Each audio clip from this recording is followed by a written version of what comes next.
Hello students, good morning. स्वागत है आपका अपने college triple S agriculture college के ऑनलाइन क्लासेस में। पढ़ते हैं ESDM का नेक्स्ट टॉपिक, जिसका नेम इकोलॉजी एंड इकोसिस्टम रहेगा। ये स्टूडेंट्स अपने जो ये चैप्टर स्टार्ट कर रहे हैं वो यूनिट सेकंड हमने शुरू कर दी है। यूनिट सेकंड का first chapter ecology and ecosystem. तो सबसे पहले अपने इकोलॉजी एंड इकोसिस्टम जो वर्ड है किस साइंटिस्ट ने दिए, कैसे ये वर्क करते हैं या इनका मीनिंग क्या होता है इकोलॉजी का एंड इकोसिस्टम का, फिर इसकी स्ट्रक्चर कैसी होती है, इनके बारे में अपने आज पढ़ेंगे। तो पहले मैंने ये लिखा है इकोलॉजी या इकोलॉजी, जिसको हिंदी में पारिस्थितिकी कहते हैं, पारिस्थितिकी। एंड इकोसिस्टम का मीनिंग होता है पारिस्थितिकी तंत्र, पारिस्थितिकी तंत्र। पहले इकोलॉजी के बारे में पढ़ेंगे। वर्ड इकोलॉजी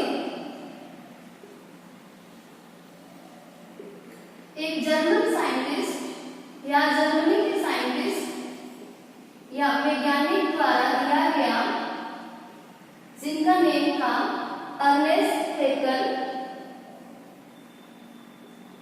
अर्नेस्ट हेकल कब दिया? 1866 में। Word ecology German scientist Ernest Haeckel द्वारा 1866 में दिया गया। अब जो इकोलॉजी है वो दो भाषा या दो शब्दों से मिलकर बना है। वर्ड इकोलॉजी दो शब्दों से मिलकर बना हुआ है। फर्स्ट आइकोस एंड सेकंड लोगोस या लोगस। यहाँ पे वर्ड आइकोस का मीनिंग होता है हाउस या हैबिटेट, एंड लोगस का मीनिंग होता है टू स्टडी या और लगा के हम लिख सकते हैं study of house is called ecology. यानी कि जीव जंतुओं के आवास या घर का अध्ययन करना इकोलॉजी कहलाता है। यहाँ पे हाउस किसका, आइकोस का मीनिंग हाउस है। किसके हाउस की बात कर रहे हैं, किसके हैबिटेट की बात कर रहे हैं? जीव जंतुओं के आवास स्थल की, जहाँ पे वो रहते हैं, निवास करते हैं। तो उसका जब अध्ययन करते हैं तो ये इकोलॉजी कहलाता है। यानी कि study of house is called ecology. जीव जंतुओं के आवास या उनके जो घर हैं उनका अध्ययन करना इकोलॉजी कहलाता है। तो ये जो इकोलॉजी शब्द है वो साइंटिस्ट अर्नेस्ट हेकल द्वारा दिया गया। तो नेक्स्ट यहाँ पे हमारा जो हम डेफिनेशन पढ़ेंगे इकोलॉजी की, तो हेकल की डेफिनेशन पढ़ेंगे। फर्स्ट ऑफ ऑल यहाँ पे study of house literally meaning है ये इकोलॉजी का, यानी कि सही मायने में इकोलॉजी का मीनिंग है। अगर हम ब्रॉडर सेंस में देखें तो ecology is environment. Broader sense में अगर इकोलॉजी की बात करें तो इकोलॉजी इज एन एनवायरनमेंट, यानी कि वातावरण ही होता है इकोलॉजी। जीवों के वातावरण को हम इकोलॉजी कहते हैं। पारिस्थितिकी को, या पारिस्थितिकी मतलब चारों ओर का जो वातावरण होता है या जो हमारी सराउंडिंग्स जो होती है, पृथ्वी जो होती है, वो इकोलॉजी या एनवायरनमेंट ही कहलाता है। Next definition of ecology. Definition of ecology, first definition पढ़ेंगे अर्नेस्ट हेकल के अकॉर्डिंग। अर्नेस्ट हेकल के अकॉर्डिंग तो हेकल कहते हैं कि इकोलॉजी यानी कि पारिस्थितिकी जीव विज्ञान की वह शाखा है जिसमें जीवों का उनके बाह्य वातावरण का पारस्परिक संबंधों का अध्ययन किया जाता है। यानी कि पारिस्थितिकी वह यानी कि विज्ञान की वह शाखा है, वह ऐसी एक ब्रांच है जिसमें जो ऑर्गेनिजम्स होते हैं उनका उनके एनवायरनमेंट के साथ जो भी इंटरेक्शंस, जो भी रिलेशनशिप्स होते हैं उनकी स्टडी करना ही इकोलॉजी कहलाता है। ठीक है, नेक्स्ट टॉपिक आता है इकोसिस्टम। नेक्स्ट हमारा टॉपिक क्या आता है? इकोसिस्टम, पारिस्थितिकी तंत्र। तो वर्ड पारिस्थितिकी तंत्र के बारे में सबसे पहले साइंटिस्ट एजी टेंसले ने बताया, या इकोसिस्टम शब्द जो होता है वो एजी टेंसले द्वारा 1935 में दिया गया। सबसे पहले इकोसिस्टम क्या होता है, इसको समझने के लिए हम थोड़ी सी कंसेप्ट पढ़ते हैं यहाँ पे कि इकोसिस्टम क्या होता है। हम हमारी नेचर में बहुत सारे जीव जंतुओं को और पेड़ पौधों को देखते हैं हमारी प्रकृति के अंदर। ये जीव जंतु और पेड़ पौधे आपस में मिलकर कार्य करते हैं, और ये जो कम्युनिटी होती है या जीव समुदाय होता है, जीवों का समूह होता है, वो अपने वातावरण में रहता है, और जब अपने एनवायरनमेंट में रहेगा तो वो उसकी अपने एनवायरनमेंट के साथ में अनेक टाइप की इंटरेक्शंस यानी कि क्रियाएं होंगी, जिनको अनोन्य क्रियाएं भी बोल सकते हैं। इसके अलावा जो ऑर्गेनिजम्स होते हैं या कम्युनिटी जो होती है, जीव समुदाय होते हैं, उनके जैविक और अजैविक घटकों के बीच में यानी कि बायोटिक एंड एबायोटिक जो फैक्टर्स होते हैं उनके बीच में जितने भी मटेरियल होते हैं, पदार्थ होते हैं, उनका एक्सचेंज होता रहता है, आदान प्रदान होता रहता है। और इस तरीके से जीव और उनका एनवायरनमेंट मिलकर के एक सिस्टम का फॉर्मेशन करते हैं, एक सिस्टम बनाते हैं जिसको इकोसिस्टम बोला जाता है। जीव और उनका एनवायरनमेंट मिलकर एक सिस्टम बनाते हैं जिसको ही हम इकोसिस्टम कहते हैं। वर्ड इकोसिस्टम सबसे पहले एजी टेंसले ने 1935 में दिया। तो अब नेक्स्ट डेफिनेशन ऑफ इकोसिस्टम, तो सबसे पहले एजी टेंसले ने इसको बताया, तो एजी टेंसले की डेफिनेशन हम यहाँ पे पढ़ेंगे। Definition of ecosystem according to A G Tansley, क्या कहते हैं एजी टेंसले कि पारिस्थितिकी तंत्र एक ऐसा तंत्र है जिसमें संपूर्ण सजीव और निर्जीव पदार्थों का उनके वातावरण के साथ में पारस्परिक संबंधों का अध्ययन होता है।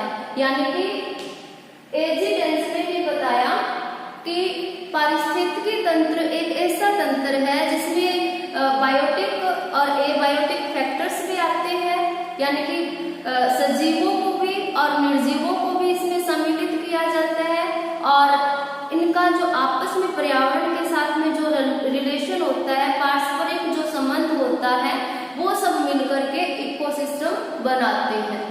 नेक्स्ट डेफिनेशन की बात करें तो पारक, एक साइंटिस्ट है एनवायरनमेंट के, पारक क्या नेम है? पारक। इन्होंने डिफाइन किया इकोसिस्टम को कि जीव जंतुओं का उनके पर्यावरण का पारस्परिक संबंधों का अध्ययन इकोसिस्टम कहलाता है।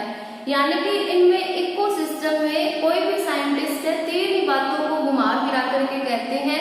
एक तो जीव जंतु यानी कि ऑर्गेनिजम्स आएंगे, और ट्रीज को सम्मिलित किया गया, पेड़ पौधों को और उनके एनवायरनमेंट को, यानी कि जीव जंतुओं का उनके एनवायरनमेंट के साथ जो पारस्परिक संबंध होता है, जो रिलेशनशिप्स उनके आपस में बीच पाए जाते हैं, या अनोन्य क्रियाएं या इंटरेक्शंस जो भी होती है, उनकी स्टडी करना इकोसिस्टम या इन सभी को मिलाकर के इकोसिस्टम कहते हैं। या जीव जंतु biotic factors and non biotic factor यानी कि abiotic factor, living organism, non living organism, ये सभी मिलकर या इन सभी को सम्मिलित रूप में ही हम इकोसिस्टम कहते हैं। नेक्स्ट पढ़ते हैं स्ट्रक्चर ऑफ इकोसिस्टम। नेक्स्ट हमारी हेडिंग रहेगी structure of ecosystem.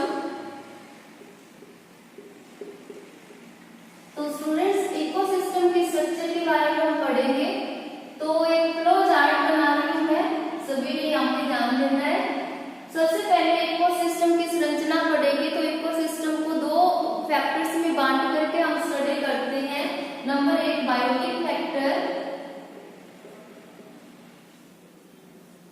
Factors and number 2 abiotic factors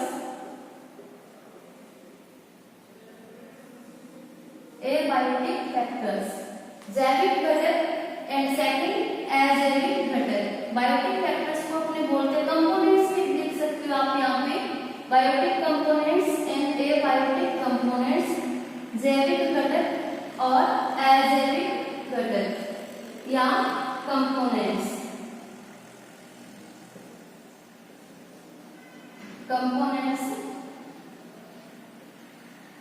next students, जो बायोटिक फैक्टर्स होते हैं इनको आगे दो भागों में बांटा गया है, 2 पार्ट्स में इनको डिवाइड किया गया है।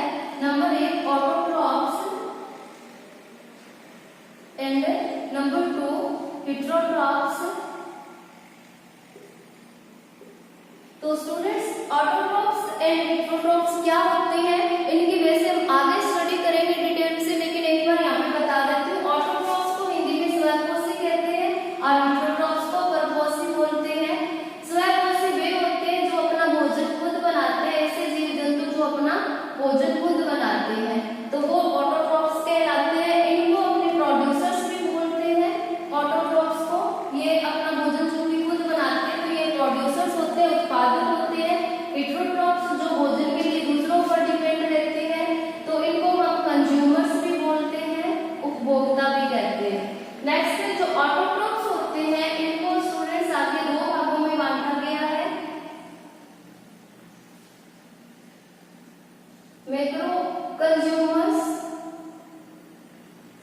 एंड माइक्रो कंज्यूमर्स, वृहद उपभोक्ता और सूक्ष्म उपभोक्ता।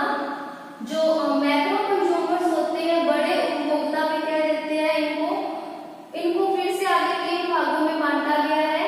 Number 1 primary consumers,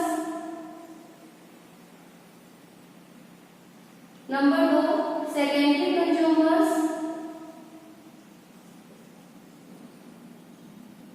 and number 3 tertiary consumers यानी प्राथमिक उपभोक्ता, द्वितीयक उपभोक्ता एंड तृतीयक उपभोक्ता। Next micro organisms micro consumers को अपने डीकंपोजर्स भी बोलते हैं, अपघटक भी बोल देते हैं इनको, डीकंपोजर्स। जो भी ऑर्गेनिक मैटर होता है या मृत ऑर्गेनिजम्स होते हैं, मृत कार्बनिक पदार्थ होता है, उसको सड़ाने का और गलाने का जो कार्य होता है वो डीकंपोजर्स का होता है। वो कार्बनिक पदार्थों को इनऑर्गेनिक फॉर्म में लाता है तो उन्हें कहते हैं डीकंपोजर्स या माइक्रो ऑर्गेनिज्म कंज्यूमर्स। नेक्स्ट यहाँ पे प्राइमरी कंज्यूमर्स की बात करते हैं। अपने जो मैक्रो कंज्यूमर्स होते हैं उनको 3 भागों में बांटा है, प्राइमरी, सेकेंडरी एंड टर्सरी। जो प्राइमरी कंज्यूमर्स होते हैं वो मेनली ग्रीन प्लांट्स, अपने भोजन के लिए हरे पौधों पर डिपेंड रहते हैं या भोजन या पोषण के लिए हरे पौधों पर निर्भर रहते हैं। ये शाकाहारी होते हैं। शाकाहारी का मतलब इनको हम हर्बीवोर्स बोलते हैं, इनको हर्बीवोर्स कहा जाता है, शाकाहारी। एग्जाम्पल हिरन, बकरी, गाय, खरगोश, ये हरी घास खाते हैं इसलिए ये शाकाहारी और प्राइमरी कंज्यूमर्स कहलाते हैं। नेक्स्ट सेकेंडरी, जो प्राइमरी कंज्यूमर्स पर डिपेंड रहते हैं। प्राइमरी है कौन से, जैसे गाय, खरगोश, हिरन। अगर कोई गाय, खरगोश, हिरन खाएगा इट मींस वो मांस खा रहे हैं तो इनको सेकेंडरी कंज्यूमर्स को मांसाहारी बोलते हैं। और मांसाहारी को इंग्लिश में कार्निवोर्स बोला जाता है, कार्निवोर्स मांसाहारी, जैसे लोमड़ी, कुत्ता, बिल्ली वगैरह वगैरह। टर्सरी कंज्यूमर्स यानी कि जो सेकेंडरी पर डिपेंड करते हैं वो टर्सरी कंज्यूमर्स होते हैं। ये भी मांस को खाते हैं क्योंकि, तो इनको मांसाहारी बोलते हैं।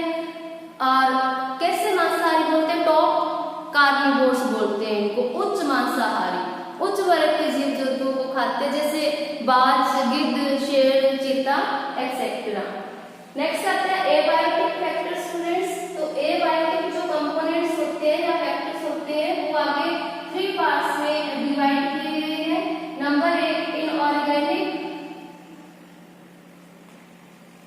Components, inorganic components, number 2 organic components, and number 3 climatic factors. Climatic factors, तो स्टूडेंट्स इनऑर्गेनिक कंपोनेंट्स में यहाँ पे सम्मिलित किया जाता है जितने भी अकार्बनिक पदार्थ, यानी कि इसमें मिनरल्स आ जाएंगे, अपने जो खनिज पदार्थ होते हैं वो आ जाएगा, ऑक्सीजन आ जाता है, नाइट्रोजन आ जाता है, इसमें कार्बन को सम्मिलित किया जाता है। नेक्स्ट ऑर्गेनिक जो कंपोनेंट्स होते हैं उनमें विभिन्न प्रकार की प्रोटीन्स आती है और लिपिड्स इसमें आती है और कार्बोहाइड्रेट्स को इसमें सम्मिलित किया जाता है। तो ये है ऑर्गेनिक कंपोनेंट्स। और नेक्स्ट क्लाइमेटिक फैक्टर्स।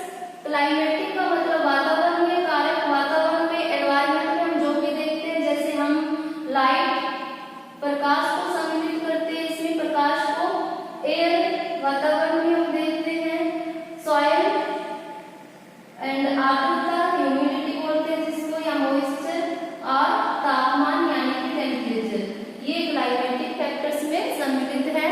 तो ये थी इकोसिस्टम की स्ट्रक्चर। आगे इनकी डिटेल पढ़ेंगे।